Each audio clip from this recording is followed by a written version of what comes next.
Hello friends, आप सभी का स्टडी मेंटर्स चैनल पर स्वागत है। आज का जो ये वीडियो है इसमें हम दो सेशंस करने वाले हैं, दो इम्पोर्टेंट सेक्शंस हैं। पहला तो हम मनीष जी का जो जिनका कि 78th रैंक है बीपीएससी में, बिहार एडमिनिस्ट्रेटिव सर्विस के लिए चयनित हुए हैं। उनका जो मार्कशीट हम देख रहे हैं, क्योंकि बहुत से स्टूडेंट का ये डिमांड था कि जो अलग अलग टॉपर्स हैं उनका मार्कशीट दिखाया जाए कि उन्होंने कैसे मार्क्स को गेन किया था। तो आज का जो ये सेशन है इसमें मनीष जी के मार्क्स आपको दिख रहे हैं, सामने हैं आपके, और इसमें जो मनीष जी का व्यू भी होगा इस वीडियो में ही। आगे मनीष जी के द्वारा जो है उनके जो मार्क्स गेन करने के लिए कौन कौन से तरीके अपनाए या कैसे कैसे उन्होंने प्रिपरेशन में क्या चीज़ें ऐसे की जो उन्हें दूसरे से डिफरेंट करता है, डिफ्रेंसिएशन पैदा करता है, तो इन सब चीज़ों के बारे में उनके विचार को हम लेंगे। उससे पहले हम इनके जो मार्कशीट है इसका एनालिसिस करते हैं, इनमें कौन कौन से सब्जेक्ट में कहाँ से कितने मार्क्स मिले थे। तो सबसे पहले हम देखते हैं जनरल हिंदी। तो जनरल हिंदी के कुछ मार्क्स जो है इनका कुछ ज़्यादा ही सरप्राइजिंग है। इन्हें 80 मार्क्स मिले हैं आउट ऑफ 100। तो खैर ये इंक्लूड नहीं होता है, इसके मार्क्स नहीं जुड़ते हैं। लेकिन अगर हम दूसरे सेक्शंस की बात करें तो जीएस में इन्हें 168 मार्क्स मिला है, जो कि अच्छा मार्क्स माना जाएगा। थोड़ा कम जरूर है लेकिन अच्छा मार्क्स है। और उसके बाद जो है अगर हम जीएस 2 की बात करें तो 173 मिला है, जबकि इनका जो ऑप्शनल है ज्योग्राफी हिंदी मीडियम में इनका बहुत अच्छा मार्क्स है। मुझे लग रहा है कि ये मतलब कि जो टॉपर्स होंगे हिंदी मीडियम में मार्क्स लाने वाले उनमें से एक रहे होंगे मनीष जी, क्योंकि 222 नंबर आउट ऑफ 300 इन्होंने लाया है ज्योग्राफी में, जो कि हिंदी मीडियम। और इनका जो रिटेन का मार्क्स है वो 563 है, जो कि ये 563 आउट ऑफ 900 है। मतलब लगभग 63% हम कह सकते हैं कि इन्हें जो है रिटेन में जो है मार्क्स मिला था और 80 इंटरव्यू में मिला था।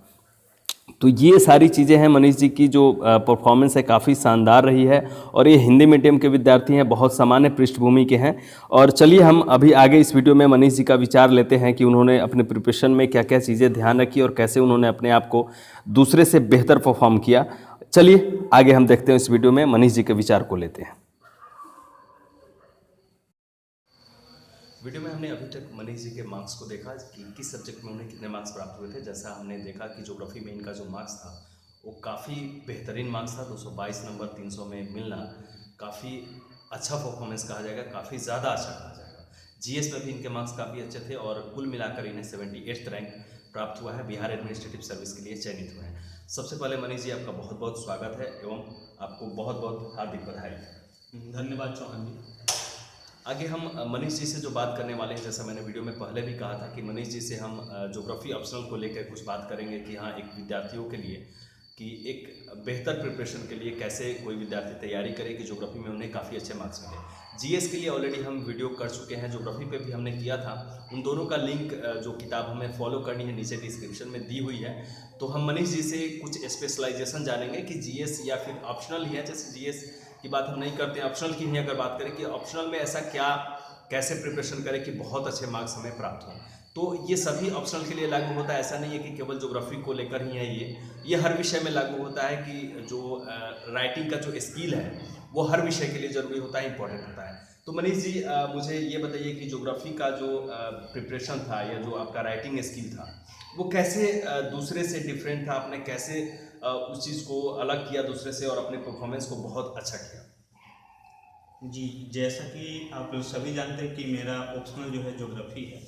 तो सबसे फर्स्ट में ये किया करता था कि ज्योग्राफी के जो प्रीवियस ईयर क्वेश्चंस होते थे उनका मैं एक प्रॉपर लिस्ट बनाया करता था। जैसे हमारे जो अलग अलग सिलेबस के पार्ट्स थे, जैसे जियोमॉर्फोलॉजी, ओशनोग्राफी वगैरह का, तो मैं प्रॉपर उनका एक सिलेबस लिखते हुए और साथ में उनसे जितने डायमेंशन के क्वेश्चंस बन सकते थे उनका मैं कलेक्शन करता था कि कौन से ईयर में कौन किस टाइप के क्वेश्चंस पूछे गए हैं। तो उनका होल सिलेबस का मैं जितने भी डायमेंशन से वो क्वेश्चन बन सकते थे उसका मैंने प्रॉपर एक लिस्ट बनाया हुआ था। वो चाहे फर्स्ट पेपर कई बातें हो चाहे सेकंड में। तो उन लिस्ट से मुझे ये बेनिफिट होता था कि उस प्रॉपर चैप्टर से कितने तरह से क्वेश्चन बन सकते हैं उसको ईजिली हम हैंडल कर सकें। और उसके बाद जो है मैं जितने भी सिलेबस के एरिया थे उसको कवर करने के बाद, और जैसा कि आपको बताया जा चुका है कि जो बुक्स हमें पढ़ने हैं उसको ऑलरेडी जो है हमारे पिछले वीडियो में डिस्क्रिप्शन बॉक्स में दिया जा चुका है, तो उस पर मैं बात नहीं करना चाहूँगा।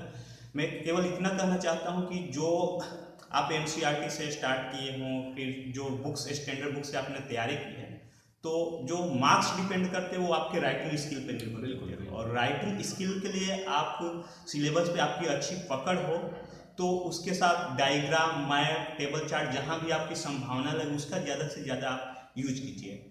मैप में इंडिया का मैप, आपको वर्ल्ड का मैप अच्छी तरीके से और कम टाइम में आपको बनाना हो और पॉइंट जो चीज़ें हैं उसको आप लोकेट कर सकें, तो इससे आपके रिटर्न के मार्क्स काफ़ी ज़्यादा अच्छे आ सकते हैं। तो मुझे जहाँ भी मौका मिला तो मैंने डायग्राम का, फ्लो चार्ट का, मैप का ज़्यादा से ज़्यादा यूज किया ताकि मार्क्स अच्छे आ सके। और जो सबसे अच्छा तरीका होता है पढ़ने का कि जो हम चैप्टर्स पढ़ रहे हैं, तो जैसे सप्ताह में मैं क्या क्या करता था कि 4-5 डे में जिन एरिया को स्टडी किया करता था, तो अगले जो सप्ताह के लास्ट जो सैटरडे और संडे वाले होते थे उस समय के उन एरिया को मैं केवल रिवीजन करता था और उसमें से कुछ पॉइंट्स एक पेज पे जो है नोट किया करता था। तो इससे क्या होता है कि आप जब लास्ट टाइम जब एग्जाम के लिए जाते हैं तो रिवीजन के लिए बहुत ही बेनिफिट आपको मिलता है और कम समय में हम बहुत रिवाइज कर पाते हैं। तो ये किया जा सकता है। और आप राइटिंग स्किल पे बहुत ज़्यादा फोकस करें क्योंकि टाइम मैनेजमेंट बहुत ज़्यादा जरूरी हो गया है। क्योंकि पहले हुआ करते थे कि आपको 2 अलग अलग पेपर के एग्जाम होते थे, लेकिन अभी क्या है कि दोनों पेपर को आपके 3 ही घंटे में अटेंड करने होते हैं। तो वहाँ राइटिंग स्पीड आपकी बहुत मैटर करती है। तो उसके लिए आप ज़्यादा से ज़्यादा लिखने की प्रैक्टिस करें और हो सके तो एक अच्छा मॉक टेस्ट वगैरह ज्वाइन कर सकें। बिल्कुल बिल्कुल। और ये चीज़ भी मुझे लगता है कि आपको ध्यान रखनी चाहिए कि जो क्वेश्चन का फॉर्मेशन है उसको फॉर्मेशन क्वेश्चन के डिमांड के अनुसार, जैसे कोई भी प्रश्न है उसमें 3-4 सेक्शंस होते हैं, तो जो सेक्शंस पूछे गए हैं उसे क्रमबद्ध रूप में भूमिका के बाद उसे क्रमबद्ध रूप में प्रेजेंट करें। और समय जो है काफ़ी मतलब कि फोकस रख के समय आपको ध्यान रखना होता है। ऐसा नहीं कि लास्ट में पहले प्रश्न में आपने बहुत ज़्यादा समय दे दिया और लास्ट का जो प्रश्न है उसमें आपके पास समय ही नहीं बचा, आपने उसको आधा अधूरा किया। तो इन सब चीज़ों का आपको ध्यान रखना चाहिए और इसी सब चीज़ों को जो है आपको कंटिन्यू रखना चाहिए। और भी कुछ बताना चाहेंगे? हाँ बिल्कुल, मैं एक बात और कहना चाहता हूँ कि होता क्या कि समय जो हमारे पास है सीमित समय, तो उसमें कई बार हम कुछ जो क्वेश्चन जो अच्छे तरीके से आते हैं उसको बहुत ज़्यादा टाइम ले लेते हैं। बिल्कुल। तो मैं हमेशा कोशिश करता था कि मैं ऑलरेडी टाइम अलॉट कर देता था कि मुझे इस क्वेश्चन को इतने मिनट में लिख लेना है। तो प्रश्न पत्र भी हम थोड़ा सा पॉइंट में कर सकते हैं। ये बिल्कुल किया करता था। तो उससे मैं क्या करता था कि हो सकता है पहले क्वेश्चन में स्पीड आपकी धीमी होती है तो उसमें टाइम लग जाता है, लेकिन उसके बाद मैं कोशिश करता था कि सारे प्रश्न को मैं अच्छे तरीके से टेकअप करूँ। ये नहीं कि कोई में बहुत ज़्यादा में लिख दूँ किसी में कम हो जाए, तो क्वालिटी मेंटेन रखने की कोशिश किया करता था। और ये हमेशा कोशिश आपकी रहनी चाहिए कि कोई क्वेश्चन छूट ना या अधूरा ना रह पाए। इस पे विशेष ध्यान देने की जरूरत है, क्योंकि आप वो क्वेश्चन पूरी तरह छोड़ देते हैं तो उसमें आपके मार्क्स 0 आ जाते हैं। बिल्कुल। तो आप पूरे क्वेश्चन अटेंड करने की कोशिश करें और टाइम मैनेजमेंट भी सही तरीके से करके। ठीक है, हम लोग फिर जल्द ही आगे भी जो आवश्यकता के अनुसार वीडियो होगा, उपयोगी होगा, हम फिर आगे मिलते रहेंगे। ठीक है, तब तक के लिए इतना ही, मिलते हैं हम लोग अगले वीडियो में। Thanks for watching. Thank you Manish ji.